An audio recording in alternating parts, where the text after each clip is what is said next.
பதவி கொடுக்காத விஜய் அதிருப்தியில் தாடி பாலாஜி அவரது பதிவால் சர்ச்சை.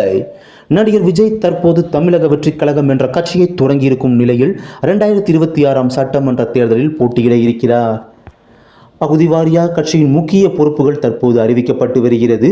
அதன்படி பிரபல யூடியூப் பேச்சாளர் ராஜ்மோகன் தாவேகாவின் கொள்கை பரப்பு செயலாளராக அறிவிக்கப்பட்டார். மேலும் சமீபத்தில் கட்சியில் சேர்ந்த ஆதவ் அர்ஜுனாவுக்கு தேர்தல் பிரிவு மேலாண்மை பொதுச் செயலாளர் பதவி வழங்கப்பட்டது.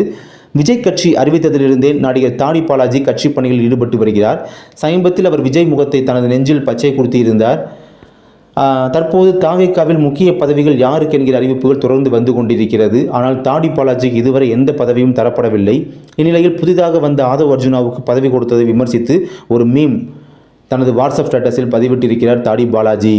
அந்த பதிவு தற்போது இணையத்தில் வைரலாகி இருக்கிறது. அவருக்கு வந்திருக்கும் சில கமெண்ட்களையும் பாருங்கள். She happy with hair new PF அப்படின்னு சொல்லி ஆதவ் அர்ஜுனா வந்ததையுமே இது பண்ணியிருக்காங்க. தற்குறிமி வித் ஹேர் மெமரிஸ் அப்படின்னு சொல்லி அந்த மீம்ஸும் எடுத்து அவருடைய வாட்ஸ்அப் டிபியில் வச்சுருக்காரு. அவர் கமெண்ட்ஸை படித்து பாருங்கள். பச்சை குத்தும் போது யோசிச்சிருக்கணும். டேட்டூக்கெலாம் போஸ்ட்டு எதிர்பார்க்காதீங்க ப்ரோ. விஜயை சொல்கிறான்னு நினைக்கிறேன். பச்சை குத்திய ஈரம் இன்னும் காயலையே அப்படின்னு சொல்லி ரொம்ப நக்கல் கிண்டல் கேலியாக பேசியிருக்காங்க.